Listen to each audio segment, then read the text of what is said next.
تویی؟ آره، من جیمزم.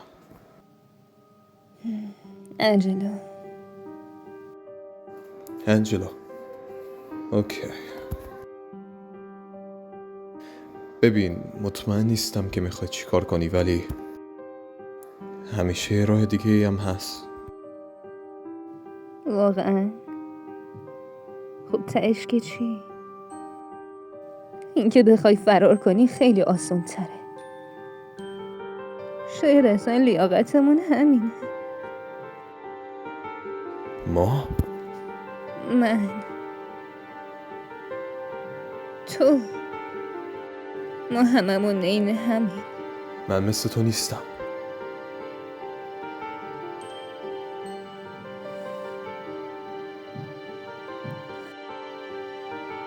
تو میترسی؟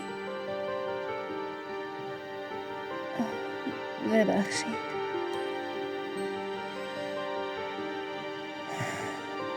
اوکی. مامانتو پیدا کردی؟ نه، هنوز نه. اینجا زندگی میکرد؟ توی این ساختمون؟ نه، اون به توی پیام فرستاد که بیاین تو این شهر؟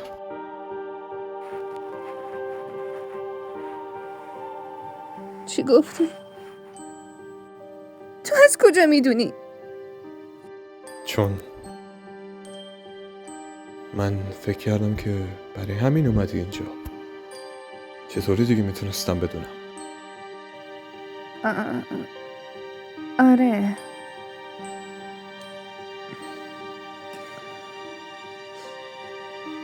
ببخشید.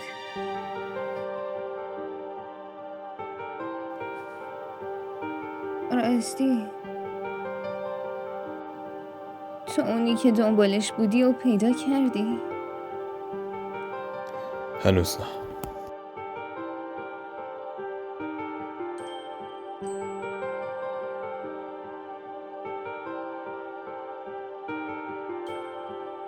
اسمش ماریه،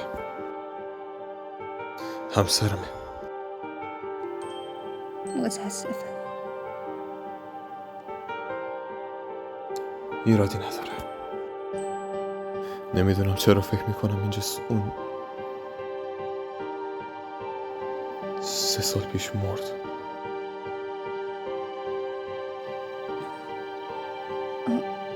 اون مرده؟ نگران نباش، دیوونه نیستم. حداقل فکر میکنم. باید مامانم رو پیدا کنم. میخوای باهات بیام؟ این شهر واقعا خیلی خطرناکه. حالا حرفایی که توی قبرستون زدی رو درک میکنم. نه، نمیخواد. در ضمن من سرعت تو کم میکنم. حالا اون چی؟ میشه اینو واسم نگه داری؟ حتما، ایرادی نداره. اگه نگهش دارم مطمئن نیستم باش چی کار میکنم.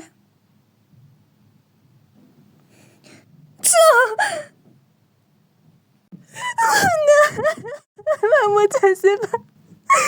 حالم خوب نیست، لطفا نه.